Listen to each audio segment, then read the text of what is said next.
Hello বন্ধুরা, নমস্কার সবাইকে। সবাই কেমন আছো? আশা করি সকলে ভালো আছো। আমরাও সকলেই ভালো আছি। আজকে একটা নতুন ভিডিও শুরু করছি। তো আজকে আমাদের বিল্ডিংয়ে দোতলায় একটা হিন্দু ফ্যামিলি থাকে, আমাদেরই সহজাতি। তো দিদির ছেলের আজকে মুখে ভাত বা অন্নপ্রাশনের অনুষ্ঠান করা হচ্ছে। আসলে আমাদের হিন্দু শাস্ত্রে দশবিধ সংস্কার আছে। দশবিধ সংস্কারের মধ্যে এই মুখে ভাত দেওয়া বা অন্নপ্রাশন অনুষ্ঠানটি একটা অন্যতম অনুষ্ঠান। আসলে একটা বাচ্চা গর্ভে আসার পর থেকে কত যে নিয়ম কানুন শুরু হয় বা কত নিয়ম কানুন পালন করা হয় তার কোনো ইয়ত্তা নাই। এই যে বললাম দশবিধ সংস্কার, তো তার মধ্যে এরকম অনেক ধরনের নিয়ম কানুন আমরা পালন করে থাকি। হয়তোবা সব ফ্যামিলিরা করতে পারে না, তবে বিশেষ বিশেষ কিছু ফ্যামিলিরা অবশ্যই এগুলো মেনটেন করার চেষ্টা করে। আর এগুলো অবশ্যই একটা বাচ্চার জন্য মঙ্গলময় শুভকামনা বয়ে আনে। তো হচ্ছে এখানে ছেলের বয়স হচ্ছে 5 মাস। তো 5 মাসে ছেলেদের মুখে ভাত দেওয়া হয় আর 7 মাসে মেয়েদের মুখে ভাত দেওয়া হয়। তো এই একটা সুন্দর তিথি দিন পঞ্জিকা দেখে তারপরে নির্ধারণ করে তার মুখে অন্ন দেওয়া হয়। অন্ন বা মানে পরমান্ন এগুলো রান্না করে দেওয়া হয়। তো বন্ধুরা, আজকে যারা আমাদের হিন্দু শাস্ত্রের বন্ধুরা আছে তারা তো অবশ্যই এগুলো জানো। আর যারা আমাদের অন্য অন্য মানে জাতির সহ ভাইসা বা সহ বোনেরা আছেন, তারা অবশ্যই জানেন না বা তাদেরকে জানানোর জন্যই আমি কথাগুলো বলছি। যাই হোক, এখানে দিদিদের বাসায় এই অনুষ্ঠানটা পালন করা হচ্ছে।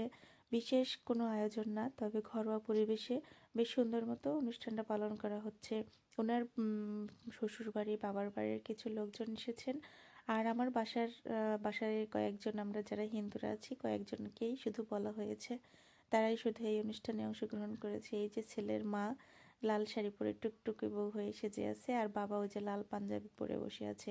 আর এখানে আর যাদের দেখছেন সবাই কিন্তু ওনার বাবা মার বা বন্ধু বান্ধব কিছু কাছের মানুষ, তারাই রয়েছে। তো সবাই একে একে করে বাবুর মুখে অন্ন প্রদান করছে, মানে অন্ন দিচ্ছে। আর হচ্ছে ওকে ধান দইবা দিয়ে আশীর্বাদ করছে সবাই। মানে আসলে বেশ ভালো লাগছিল। আর বাবুটা এতটা কিউট দেখতে, খুব ভালো লাগে বাবুটাকে ধরতে আদর করতে। আর খুব শান্ত হয়ে বসেছিল, কোনো কান্নাকাটি নেই। আর এদিকে আমাকে ফোন দিলে, দিদি তাড়াতাড়ি আসেন, বাবুকে খাওয়ানো হবে। আমি ওই মুহূর্তে একেবারে যে বেশি সেই বেশিই চলে আসি। এসে আমিও উপস্থিত মতে বাবুকে একটু ধান দৌড় দিয়ে আশীর্বাদ করলাম। আসলে ছোট বাচ্চাদের আশীর্বাদটাই অনেক কিছু। ছোট বাচ্চা না, ছোট থেকে বড়, কারণ বড়দের আশীর্বাদ পেলে তাদের জীবনে আসলে অনেকটা পথ চলার জন্য সুখময় হয়ে আসে, এবং আশীর্বাদ থাকলে জীবনে অনেক কিছু করা যায়। তো সেক্ষেত্রে আমরা সবাই একে একে বাচ্চাটাকে আশীর্বাদ করলাম, একটু অন্ন মুখে দিলাম। অনুষ্ঠানটা বেশ মানে ভালোই হয়েছিল, ছোট পরিসরে হলেও ঘরোয়া আয়োজন হলেও বেশ ভালোই হয়েছে। আর আমি বাচ্চাটার জন্য মঙ্গল কামনা করি, ও সুস্থ থাকুক, ভালো থাকুক, বড় হয়ে মানুষের মতো মানুষ হোক, মানুষের কল্যাণে নিজেকে কাজে লাগাক, এটাই আমার প্রার্থনা ভগবানের কাছে। এবারে ওর কাকা না ওর মামা যেন হয় এই লোকটা। তো উনি ওকে আশীর্বাদ করলো, ওকে সোনার একটা গিফট করলো। আর এদিকে এই যেগুলো হচ্ছে, আমরা ভাড়াটিয়া ছিলাম পাশের প্রতিবেশী যারা, তারাও সবাই মিলে ওকে বাবুকে কোলে নিয়ে আশীর্বাদ করলো, ওকে মিষ্টি মুখ করালো, অন্ন মুখে দিল। ভালো লাগলো অনুষ্ঠানটা শেষে, মানে সব কিছু মিলিয়ে একটা ভালো অনুষ্ঠান আমরা করলাম ঘরোয়া পরিবেশে। তো বন্ধুরা, আজকে তোমাদের এই ভিডিওটি কেমন লাগলো জানিও কিন্তু। আর সবশেষে এবারে হচ্ছে খাওয়া দাওয়া, আজকে সব নিরামিষ খাওয়া দাওয়া হচ্ছে, নিরামিষ রান্না বান্না। কারণ হচ্ছে যে এটা হচ্ছে এই মুখে ভাতের অনুষ্ঠানটা অনেকেই নিরামিষভাবে করে, কেউ মাছ মাংস করেও করে।